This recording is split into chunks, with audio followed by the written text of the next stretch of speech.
You ask Tiger to solve. This deals with linear equations with one unknown. The final result is x equals 6. Let's solve it step by step. Simplify the expression. Group like terms. Simplify the arithmetic. Group all constants on the right side of the equation.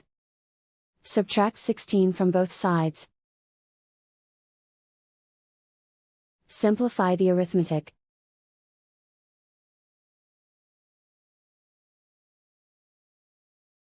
Isolate the x. Divide both sides by 8.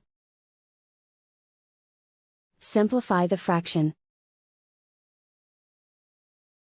Find the greatest common factor of the numerator and denominator. Factor out and cancel the greatest common factor. And so the final result is x equals 6.